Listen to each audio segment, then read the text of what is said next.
Okay, good evening in Hong Kong. I'm Dan Strumpf. I'm a correspondent governor here at the FCC, as well as a reporter at the Wall Street Journal. I'm here with my friend Shibani Mahtani, Southeast Asia Bureau Chief of the Washington Post. And welcome to tonight's talk with Sebastian Strangio, Southeast Asia editor at The Diplomat and author of the new book, In the Dragon's Shadow, Southeast Asia and the Chinese Century. So before we get to the tonight's talk, I'd like to just highlight a couple of upcoming events that we've got at the FCC over the next week or so. On Thursday, we've got another Zoom talk, Thursday, October 15th at 8 p.m., titled Disinformation, the Media and the U.S. Election, and that'll be a great panel of journalists and disinformation experts to discuss disinformation in the upcoming election in the U.S. next month.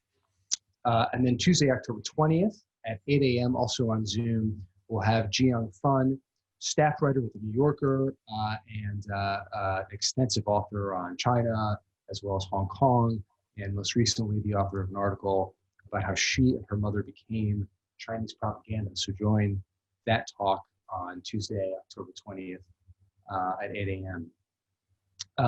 So with that, it's my pleasure to introduce Sebastian Strangio.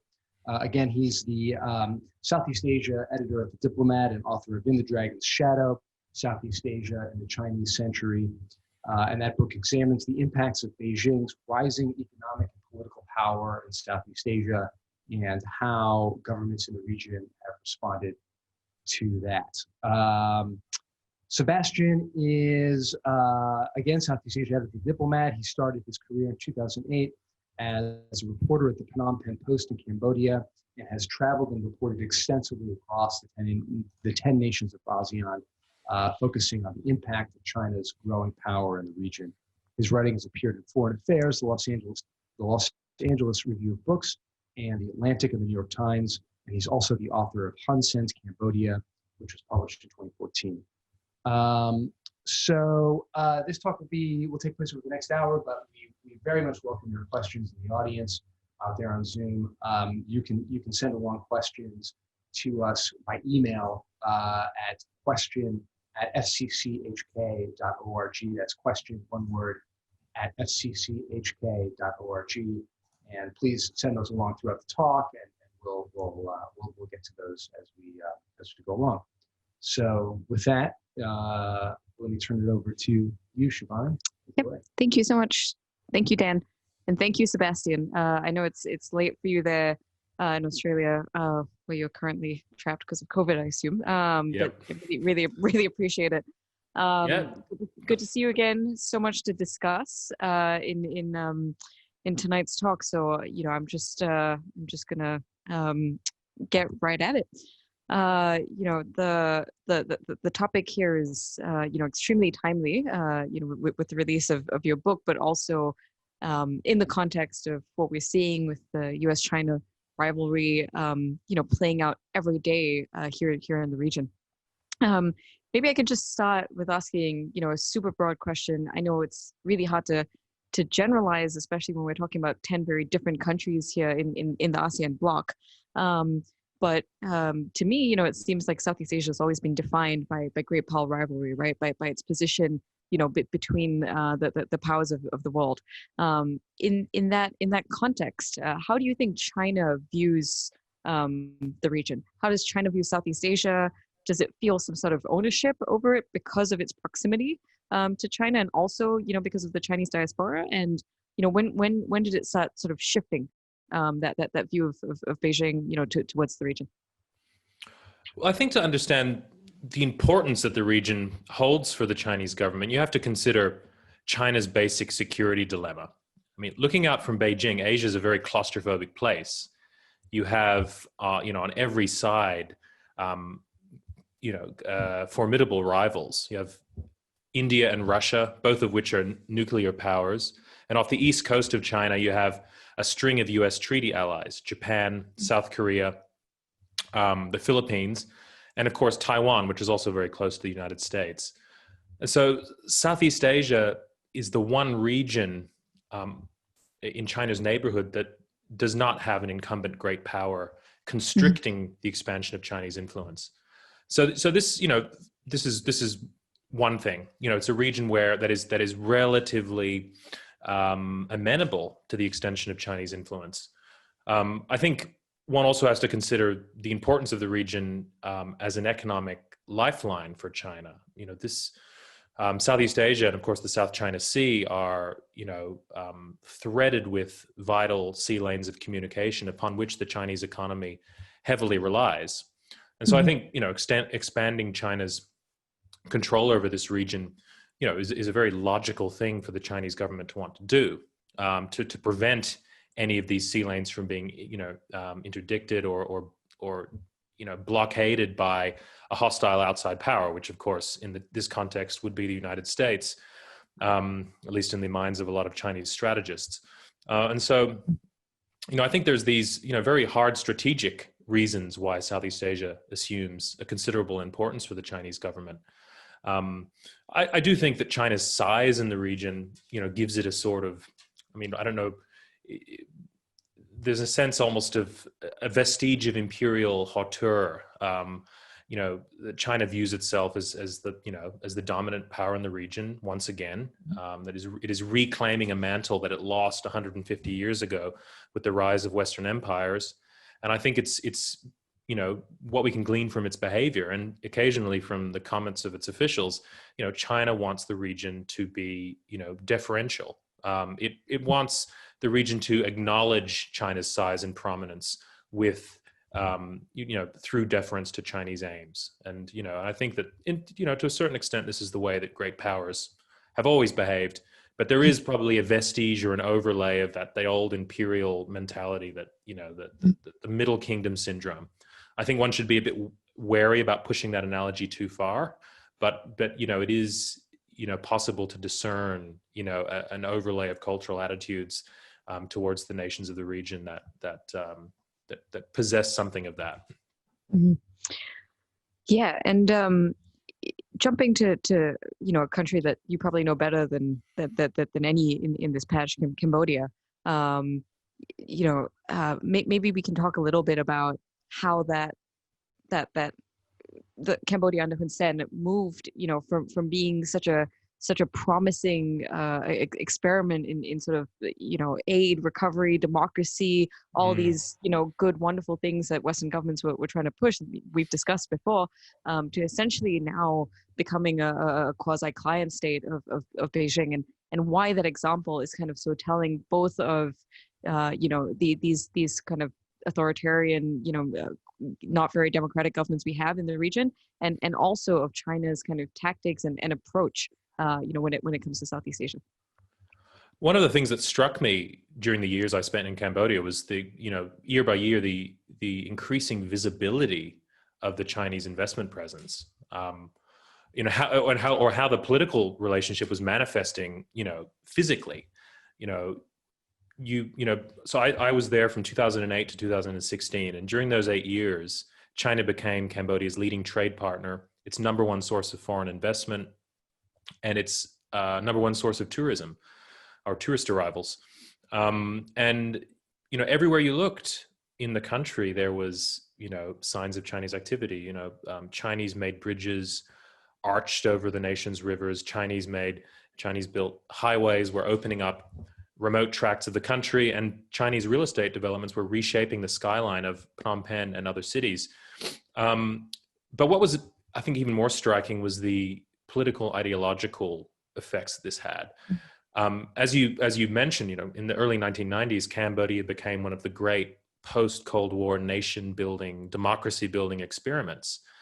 In many ways, the country reflected the optimism, the liberal optimism of that era. And it embodied the assumption that many Western pundits had that, absent the Soviet alternative, the world would henceforth converge on some variant of liberal democracy and free markets. But, over time, as China's power rose, the Hun Sen government, which always resented Western democracy promotion activities as an imposition and a violation of its sovereignty, was able to push back more and more against this project. And, it got to the point where, just before the last election in 2018, the government was able to, repudiate this democracy building project altogether. And China's been very important in enabling that. And of course, Hun Sen has always wanted this sort of freedom. And I think that it was inevitable that China's rise in the region would give him an alternative patron. And I think, it struck me in Cambodia that this shift reflected a wider shift, a wider challenge to the victory of liberal values that many people proclaimed at the end of the Cold War. It was one of the things that prompted me and got me interested in looking at other parts of the region to see how these same forces were playing out in different areas. You asked about China's approach. I think what this says about China's approach is that it's very practical. It will work with whoever is in power in any given country in order to advance its interests. It will, take advantage of whatever conditions exist in the country to push forward its objectives. I think that it's not so much promoting an ideology or an ideological model, but what it is promoting is its ideology is based on a reassertion of the principle of national sovereignty. And along with that, the idea that countries should be free from a model, that they should be able to default to, or the governments running them should be able to default to whatever, political system they prefer. And so, I think this has, been quite a fruitful strategy for China in Southeast Asia, given the as you said, the authoritarian nature of many of the governments in the region, and even amongst democracies, the illiberal tendencies that we see becoming ever more apparent. Mm-hmm. Yeah, and I mean, it's so interesting to me also to see the Chinese state media kind of narrative of the U.S. pushback to this current situation in Cambodia as well, right? Because it's sort of being framed as like, well, they're not your lackey anymore. They're not your client state. They've taken their own path and they've forged out their own. But really, they've sort of become a Chinese sort of client state, right? And I guess with the naval base as well, the Ream naval base. What do you sort of make of that news and that expansion in quite a sort of heavy, militaristic way as well, right, into Cambodia, because obviously very newsy theme right now. Yeah, it's attracting a lot of attention. I mean, it's hard to know quite what to make of it. I have no doubt that the Hun Sen government would go down this avenue. I think that but it's curious. We've had these two allegations one of them involving the massive Dara Sakor Chinese-backed tourism development, and then one of them involving Chinese naval access to the Ream naval base. And it's so far it's been there hasn't really been a smoking gun, and so it's hard to know exactly what's happening. And of course, you can't really take the Cambodian denials at face value, because even if there was something going on, you'd expect them to deny it. So it's a very difficult situation, and difficult to know what's happening. There's a lot of speculation about the shape of turning bays on the runways and things like that. And I've heard analysis that makes both arguments. One argument is that there's definitely a military component here, and then other analysts questioning that, but I think what it does show is the difficult position that the Hun Sen government has placed itself in.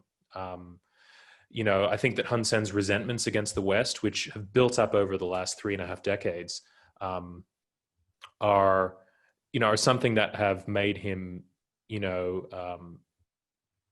there's almost an emotional element to his pushback against the West, and this accumulated resentment, which has, I think, begun to push him into an unhealthy reliance on China. And I think that this would be a very dangerous step for the Cambodian government to actually permit the reports vary, but some form of Chinese military presence on Cambodian soil, with a certain degree of extraterritoriality along with that. The Cambodians continue to deny it, but this is a story that isn't going away. And, and until they are more forthcoming, I don't think it will.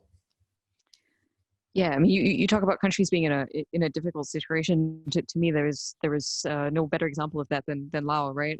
Which is essentially now just signed an agreement to hand off all of its electricity or put it under the control of Chinese state-backed conglomerate.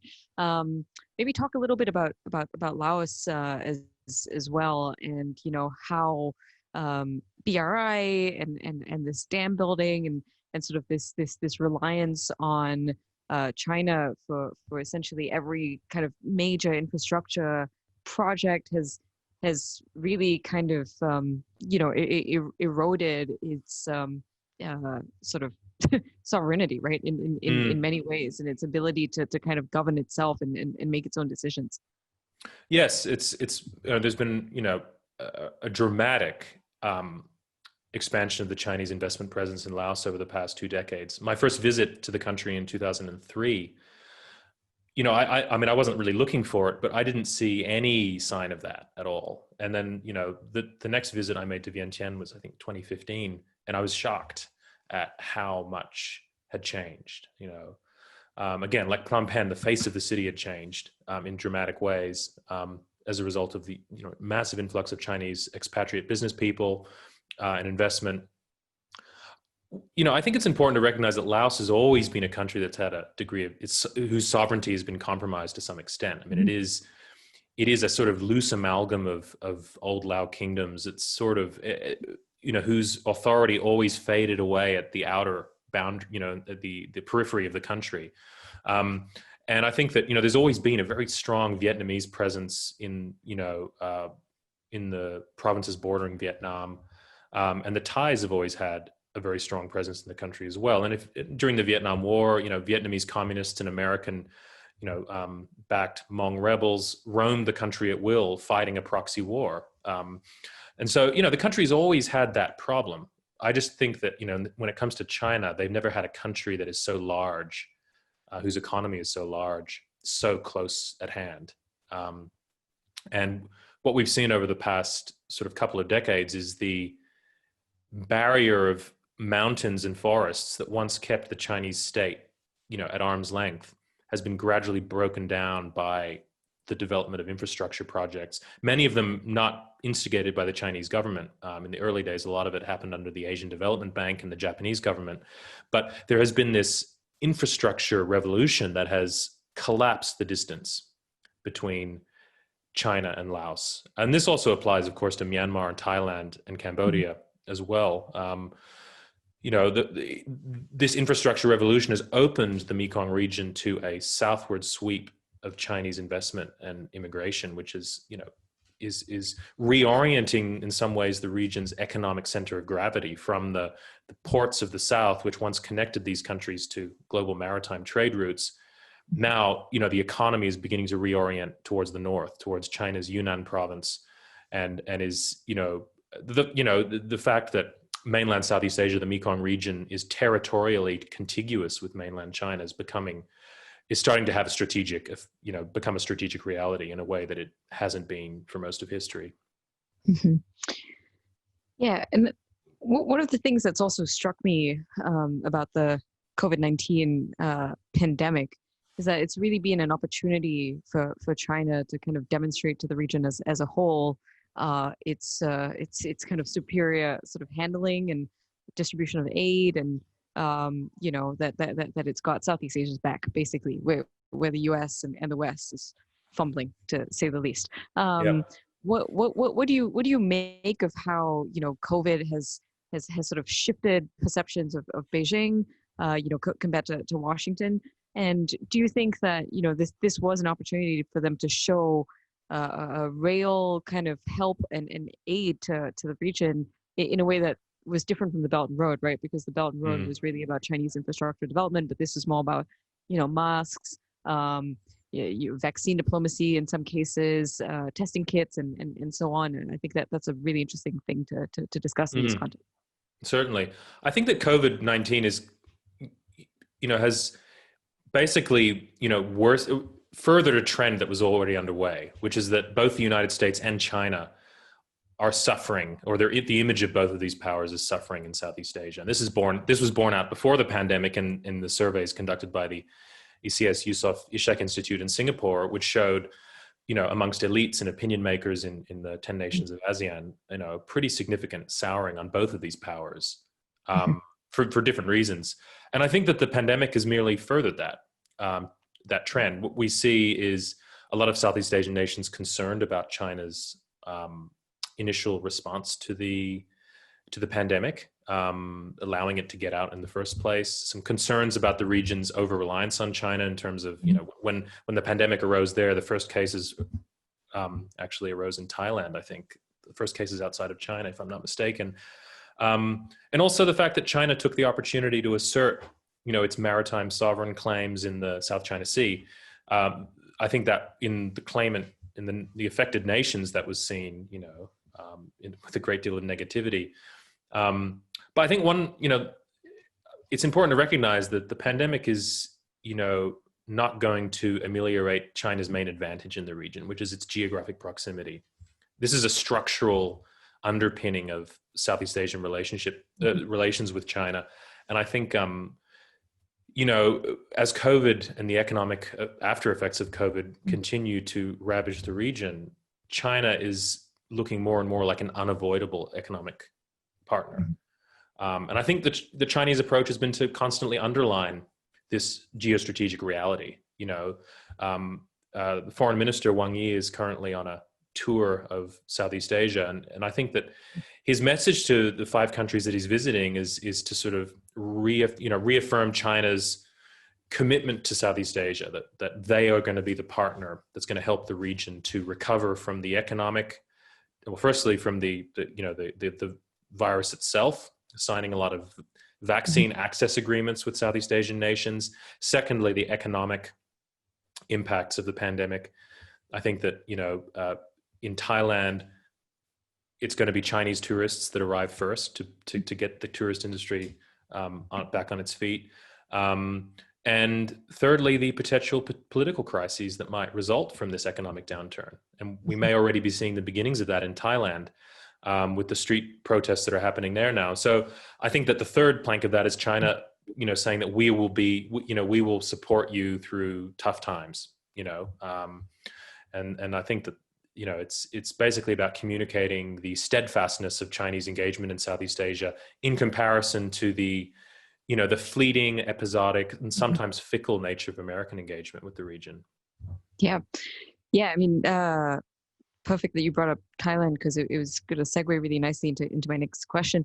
It's always seemed to me that there's been a bit of a split between the way elites view China and its presence in the region, because they're so directly benefiting from it, versus kind of the grassroots. Right now, you see that with this whole milk tea alliance between Hong Kong protesters, the protest movement in Thailand, as well as the Taiwanese.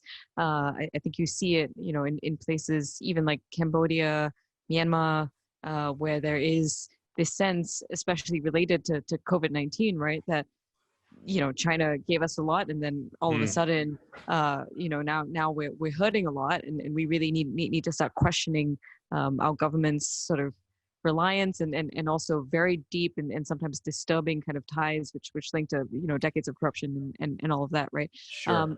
Do you see that kind of becoming more intense and becoming more pronounced in years to come, right, where this elite and grassroots split over Beijing's influence gets more and more intense? Well, I think that it's certainly true that China's not popular in the region, and it's rarely enjoyed real popularity. There have been times and places at which China's has been viewed in neutral to moderately positive terms. If one looks at surveys done by the Pew research group, but soft power has never been the strong suit of the Chinese Communist Party. And the question, though, is to what extent that matters. I think what it does do is introduce a great deal of instability in China's bilateral relationships with the region.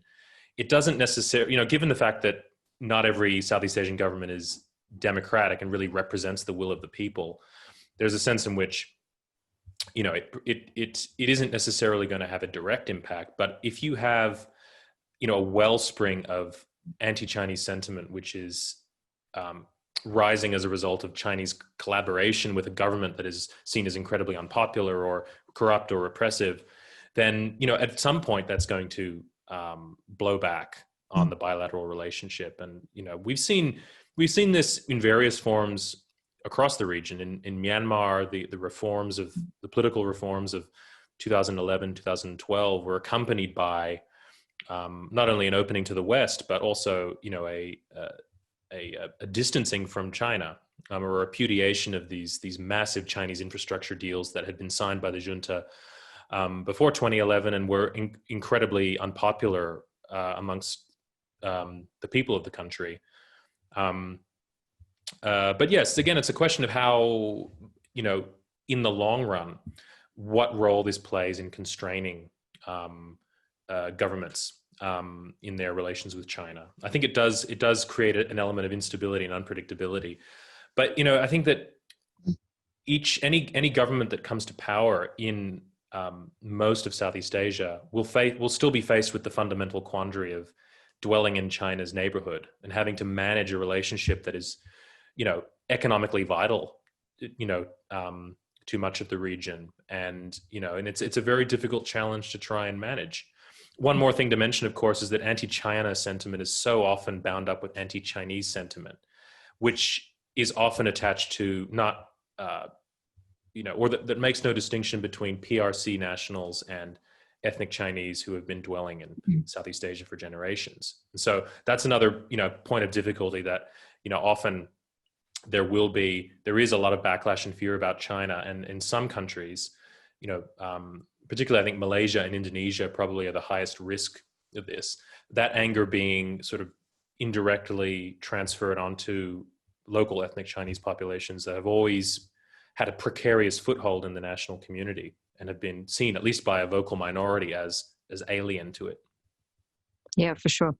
You know, you mentioned earlier about U.S. leadership, excuse me, in the region being fickle. How obviously you can't disconnect this conversation from how, you know, the U.S. and Washington views the region and obviously views Beijing. Do you think the governments of Southeast Asia are also kind of getting a little tired of the U.S. strategy that kind of only sees them in relation to China, right? It's always struck me that sort of U.S. State Department, U.S. foreign policy is very, you know, first it was Russia and then it was China and things are sort of seen in opposition or in relation to those great powers rather than countries in and of itself, right? I've definitely heard that a lot from, you know, governments in Southeast Asia, but yeah, keen to sort of have a discussion about that element as well, I think. Yeah, I think you're basically right. I think that there's a sense that the U.S., you know, as in, you know, you hear the similar complaints in Africa that, you know, Americans come to the region, American officials, and they're, everything that they discuss is related in some way to China's activities in the region. And I think there's a sense in which Washington is looking through Southeast Asia to its, you know, its East Asian rival and is not really taking seriously Southeast Asian prerogatives and interests and views on this looming great power competition, indeed on China itself. I think one form of blindness that the US often has is that it is its own universalism. It sees American values and by extension American interests as being the interests of the world as a whole. And so it sort of just assumes as a matter of axiom that other people, if they're people of goodwill, will share the American perspective, you know, as a default. And I think that actually the views that Southeast Asians have of China are much more anguished and complex. They don't have the luxury of seeing it as a new evil empire because they have to dwell near it. So, you know, even if that was true, all of the accusations that are leveled at China by senior American officials in the Trump administration, it would still be something they would have to live with, and that they would fear getting on the wrong side of. And so I think that there's a tendency to oversimplify Southeast Asian, interests and views of China, and to see the region through that very narrow lens. I think there's also a concern that there's not a lot of consistency. On the one hand, you have Donald Trump being this incredibly transactional figure. You know, he's praising Rodrigo Duterte's strong-handed methods of dealing with crime. He's inviting General Prayut, or Prime Minister Prayut, as he then was, to Washington, to the White House, shortly after, a few years after the coup that brought him to power, that led to the cancellation of American military exercises with Thailand.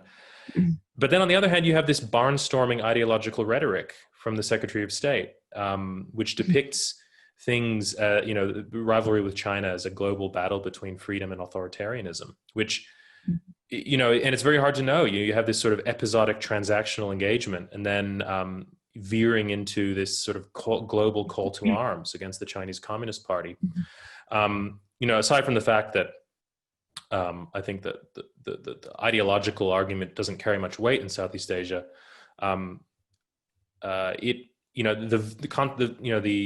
shifting between these two registers, this sort of very realist register, and then this incredibly idealistic and ideological register, it's very confusing, and it's hard to know exactly, and then when you add on top of that, then, senior American officials not turning up for key Southeast Asian diplomatic meetings, the region has a great deal of concern.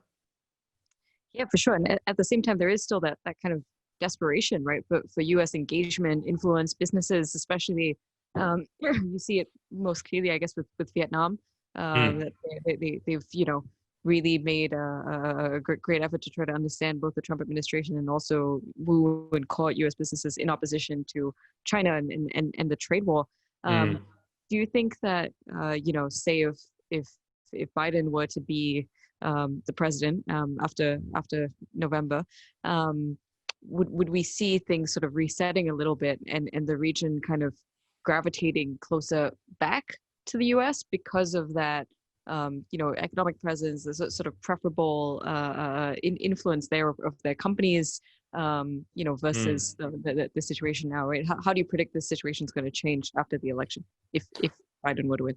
Yeah, so assuming Biden wins, and I think 2016 taught us that is maybe not the safest assumption, but just for the sake of argument, I think that we're not going to see any significant shift in American policy toward China. I think that a corner has been turned in American perceptions of China, which will not be reversed.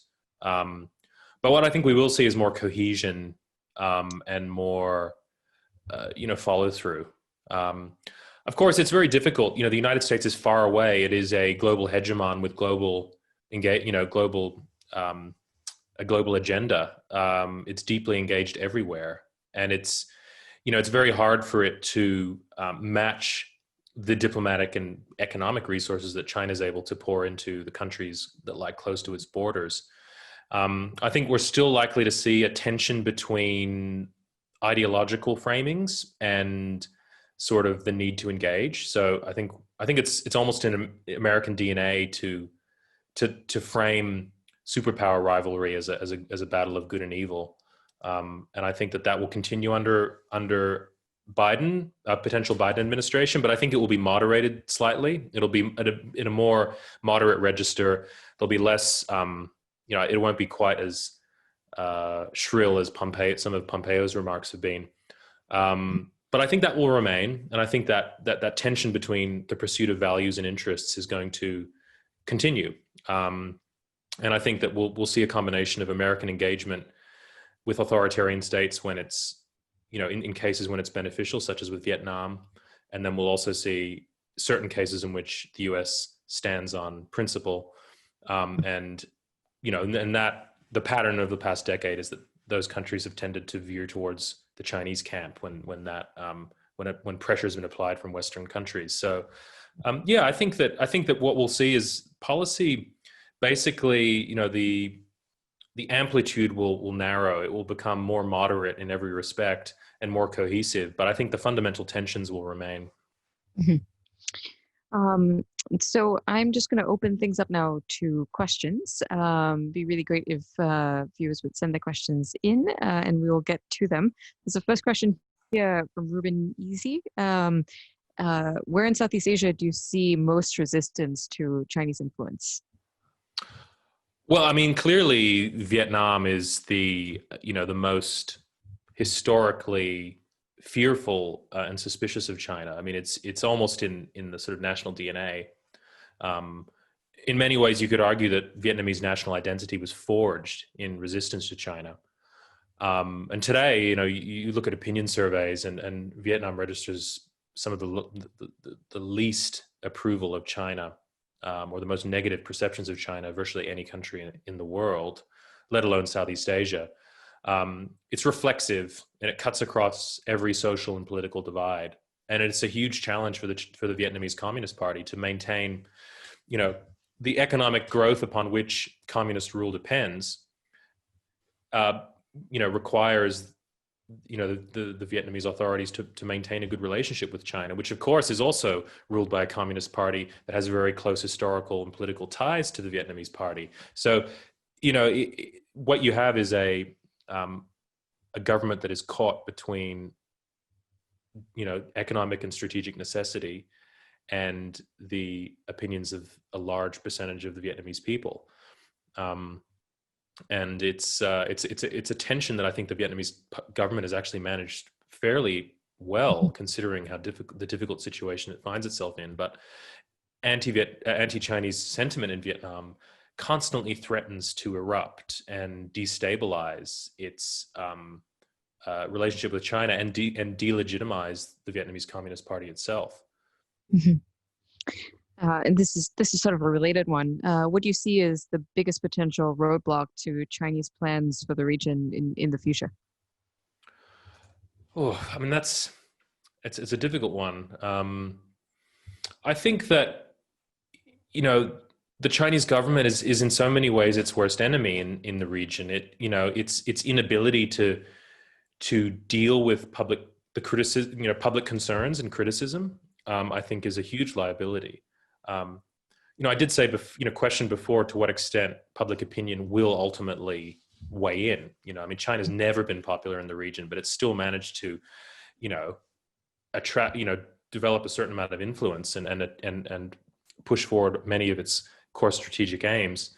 I do think that this is a needless, in many ways, a needless liability. I think that, the Chinese state, is very good at doing state pageantry, party-to-party relationships, anything that involves red carpets and marching bands. That the Chinese government is probably among the best in the world at that sort of thing. But when it comes to dealing with any group that lies outside the remit of the state, it is incredibly awkward. And I think this is an externalization of China's own system, which permits very little space for civil society. Everything is subsumed within the party state, and China has a great deal of difficulty with dealing with countries that are not like that, and where the diktat of the state does not carry quite so much weight. And so you see in places like the Philippines and Indonesia, these incredibly not only democratic systems but incredibly chaotic systems. Polycentric, bureaucratic, corrupt, and very dispersed.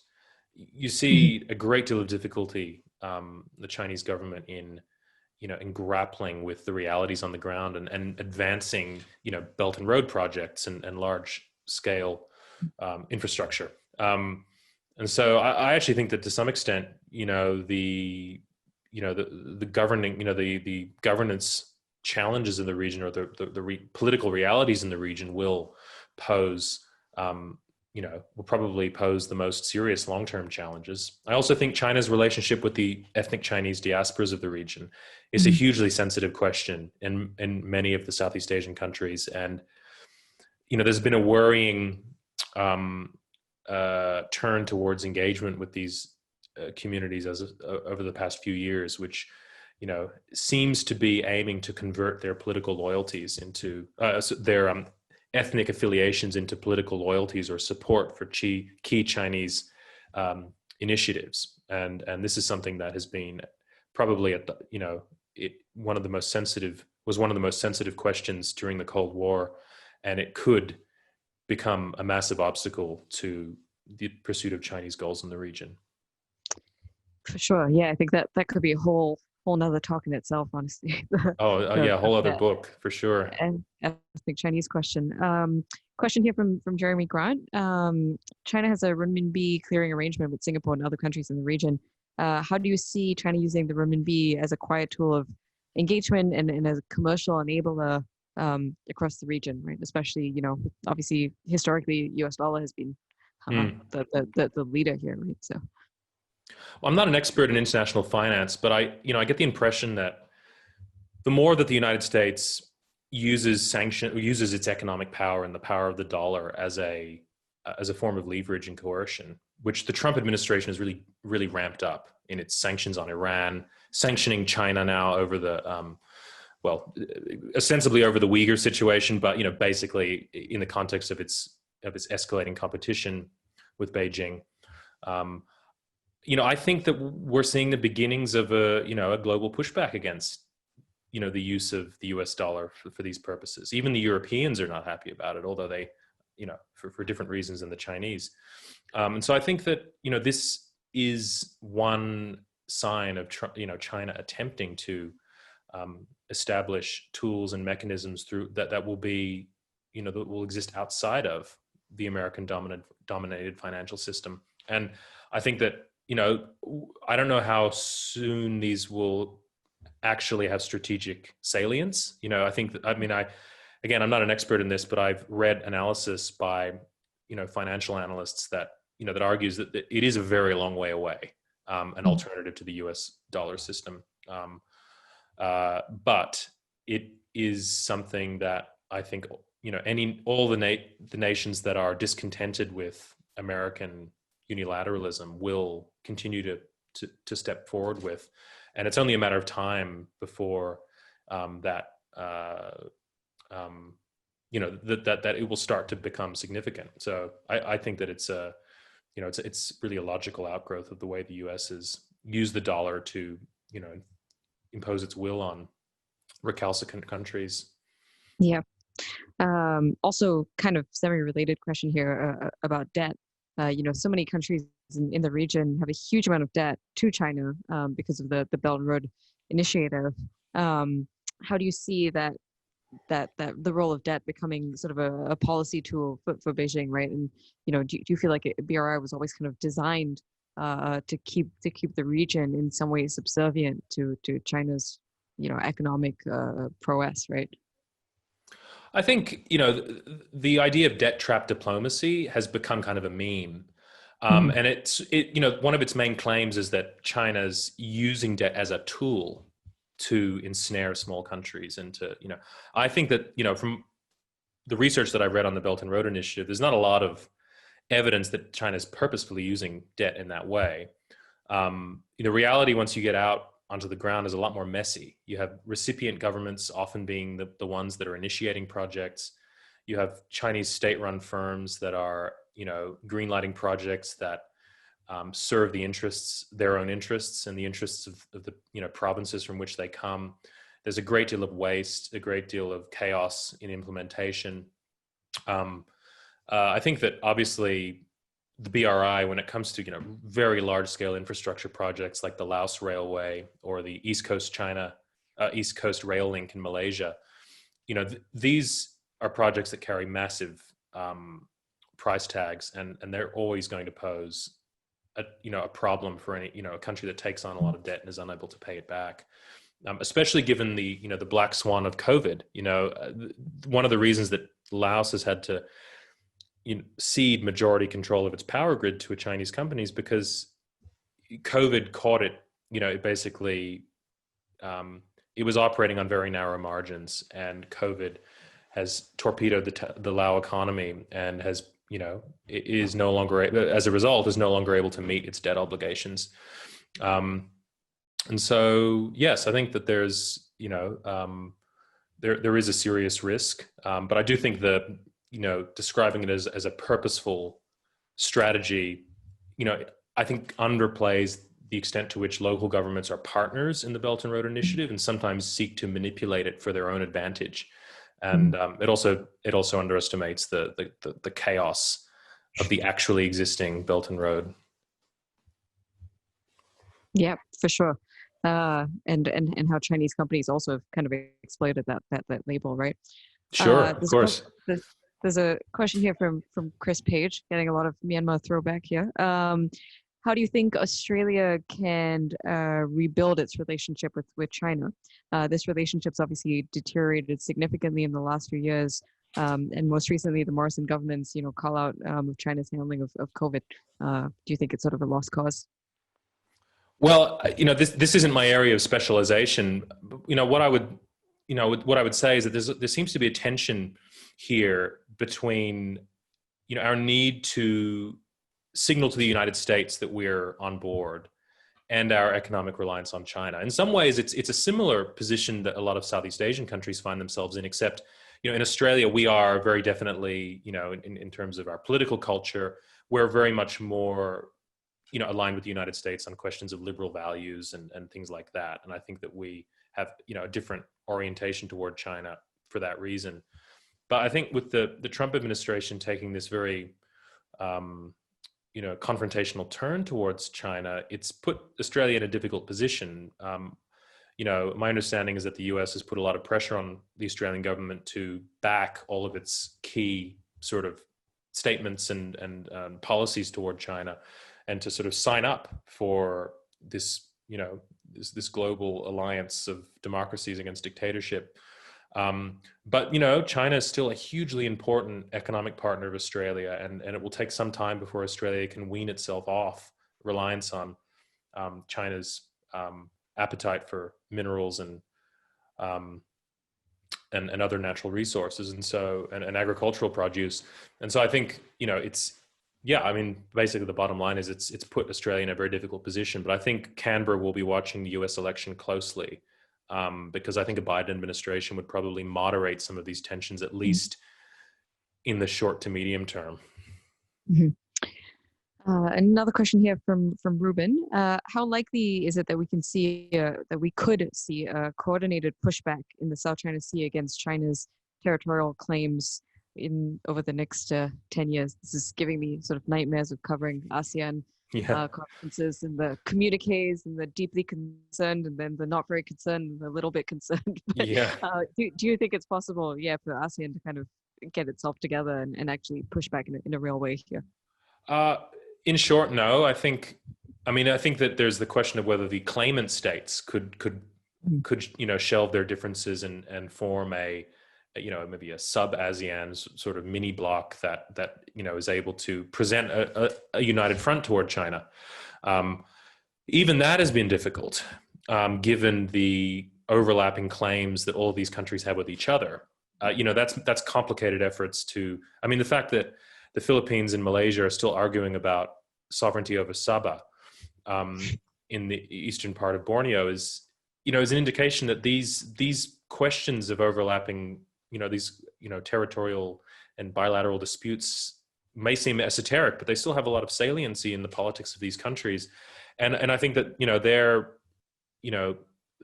there is not even with what would seem to be a pretty clear alignment of interests between these four claimants and Taiwan as well, potentially, there is still a great deal of difficulty in them forging some degree of unity. If we turn to ASEAN as a whole, we include countries like Myanmar that have no contact really with the South China Sea whatsoever, have their own problems to deal with, border China, and have a certain pressing need to at least get along with it to a certain extent. And so it's very, I think that the expansion of ASEAN at the end of the Cold War, it had a paradoxical effect. On the one hand, it made ASEAN seem more equivalent, to Southeast Asia. The only recognized Southeast Asian state that's not a member is Timor-Leste, which may become a member in the near future. But even as ASEAN became more coterminous with Southeast Asia and the idea of Southeast Asia, its expansion increased the diversity of its members and the diversity of interests that ASEAN had to represent. And, that has made it increasingly difficult for the region to forge unified positions on anything, especially, to say nothing of something as complex and as difficult as how to handle China. So, I think that it'll be a long time before, I can't really see ASEAN in its current iteration taking a unified stance on the disputes. Certainly Yeah. not one that's challenging to China. Yeah. Well, one of the sort of interesting things that I've been looking at a little bit, which I think would be great to kind of hear your thoughts on. I know you mentioned China's very unsophisticated way of handling, soft power, right? It's never been good at that. But one of the things that struck me is how many sort of Facebook takedowns there have been of troll and disinformation networks in places like the Philippines, Cambodia, Thailand, even, that have been connected back to China and back to Beijing, right? Do you see Beijing getting kind of more sophisticated at trying to sort of manufacture, even if not an identity for itself, at least a sort of popularity or support, via its chosen, candidates and future governments in these countries, right? For example, Duterte and possibly Sarah Duterte, in the Philippines, the Prayut government in Thailand, and so on. Yeah, I think that Facebook and social media more generally has become so central to civic life in Southeast Asian countries that it's created a great deal of incentive for governments to manipulate and control it. And this obviously pertains to Southeast Asian governments themselves. A lot of these information networks have also been, coordinated by the Philippines government. The most recent announcement that the Thai military was running these very half-hearted efforts to gin up support for, the military-dominated government and to attack its opponents. I think this shows that this is a new battlefield in the way we conduct politics. It's happening in the United States as well. Obviously, the way that Facebook's become subject to all sorts of claims of influence operations by the Russians and potentially the Chinese as well. It's I don't think that from what I've read of this, I don't think that China is necessarily seeking to promote an image of itself as beneficent and it's what it is doing is trying to undermine perceptions of the United States. I think it's more kind of the reverse. It seems like a lot of this content is about sowing doubt and questions about the American commitment to certain countries and sort of, it's as much about that as it is about presenting China as in sort of a positive light. Because I think, it's pretty hard to sell, China in the same way that the United States, in the same light that people see the United States, which is this sort of like something that they look up to and idealize, even when the reality maybe isn't quite up to that. I think the one thing China has is its economy, and then what it can also do is sort of weaken the efforts of the United States and other Western governments to forge support for some sort of anti-China coalition. And I think in the Philippines, it's very clear why they're putting their resources into this. The Duterte has been a massive strategic opening for Beijing. And the prospect of another 6 years under his daughter or another close ally of Duterte, and given Duterte's popularity, there's a good chance of this happening, even though I don't believe any Philippine president has been succeeded by a handpicked successor so far.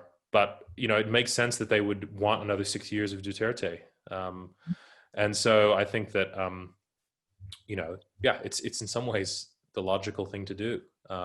These tools are there. 75 million Filipinos are on Facebook. It only makes sense that governments, including the Philippines government, will seek to manipulate these tools to advance their aims. Just one last quick question for me. You mentioned how people in the region look up to the U.S., and that's definitely been true even in my experience. And in Singapore, a country that's obviously ethnically Chinese, there is still this inbuilt love for the U.S. and its leadership, even in these times. What do you think Washington can do to kind of get Southeast Asia back, if that's even kind of a reality, right? But what do you think it can do to actually reassert itself and its dominance as a Pacific power, or do you think those days are kind of gone when we've shifted into a new reality? Well, I do think a corner has been turned in terms of the relative balance of economic power in the world.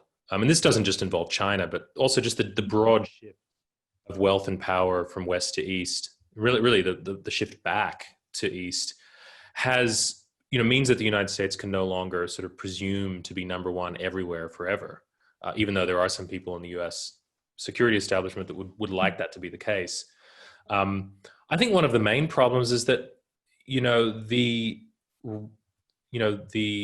perceptions of the U.S. and the reality have begun to diverge to such an extent. I mean, the U.S. is a country that's, in a great deal of political crisis right now. I think that in many ways, the end of the Cold War was, a blessing and a curse for the U.S. I think that it led to a great deal of complacency within the American political establishment about the sort of providential nature of American leadership and its role in the world. It ignored contingency.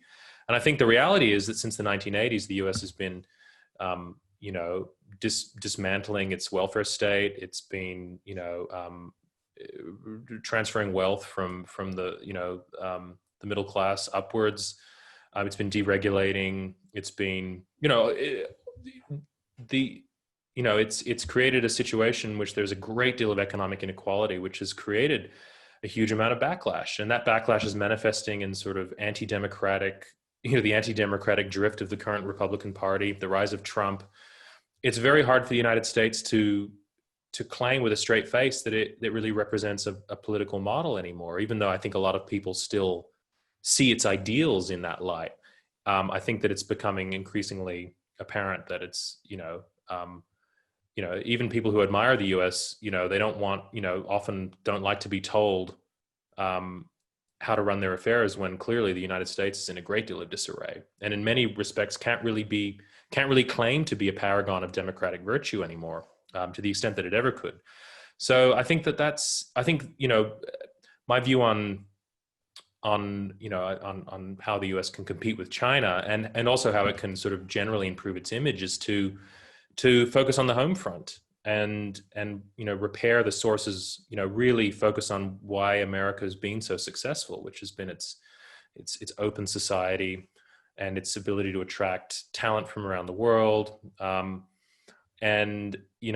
think that it's more than able to compete with China. But I think, the Trump administration seems to have taken this sort of really xenophobic sort of position where it's starting to prevent students from coming to study in the United States and really, I think, undermine a lot of the assets that the U.S. has. And I think that ultimately, it starts at home. In terms of Southeast Asia, there's a certain sense in which, the U.S. is never going to be able to compete to offset the reality of China's proximity to the region. I think that it's about ameliorating that proximity and giving countries the ability to stand up to China when they need to. But it's difficult, in the defense of the United States, it's very hard to maintain a balance that the Southeast Asian countries would like. They want it to be engaged, but not so engaged that it annoys China and raises the risk of conflict. And it's very hard for them to keep that delicate balance. And so I think that, we're likely to continue seeing, it's either going to be, the porridge is either going to be too hot or too cold. For sure. Very, very last question that we ask of all our guests. What are you reading now besides your own book, obviously? What am I reading currently? Oh, well, Yes. I'm reading a trilogy of novels by a British writer called Olivia Manning. And it's called, the original novels, I actually don't remember the names, but it's now referred to as Fortunes of War and packaged up as a trilogy. And it's set in the Balkans during the Second World War. It's a fascinating, it offers a fascinating perspective on civilian life during the Second World War in a region that was sort of away from, at least to the point where I'm at in the book, away from the front lines of the Second World War. And it's set, majority of what I've read so far is set in Bucharest, in Romania. And it sort of talks, it describes the social life of a group of British expatriates and Romanian notables, and sort of how their personal lives are gradually begin to be overshadowed by the storm of the coming invasion. And it's a very, it's a very evocative,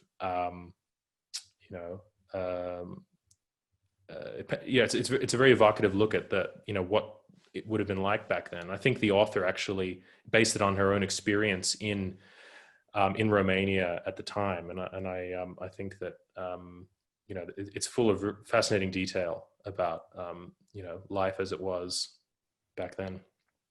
Cool. Well, thank you so much, Sebastian. I won't keep you any longer considering the late hour. Sebastian's book, again, is In the Dragon's Shadow. Extremely comprehensive look at everything we discussed today and more, really, on China's influence in the region in a really sort of thematic and yeah, very rigorous way. For those in Hong Kong, you can get it at Slate, the book chain, or Bookazine, where yeah, you'd find his book. And thank you so much. Please tune into more of our upcoming FCZ Zoom chats, and hopefully we'll be able to see you in person soon. Thank you so much, everyone. And thank you, Sebastian. Thanks, Shibani. It was fun. Thank you. Bye. All right. Bye. We'll speak to you soon. See you soon.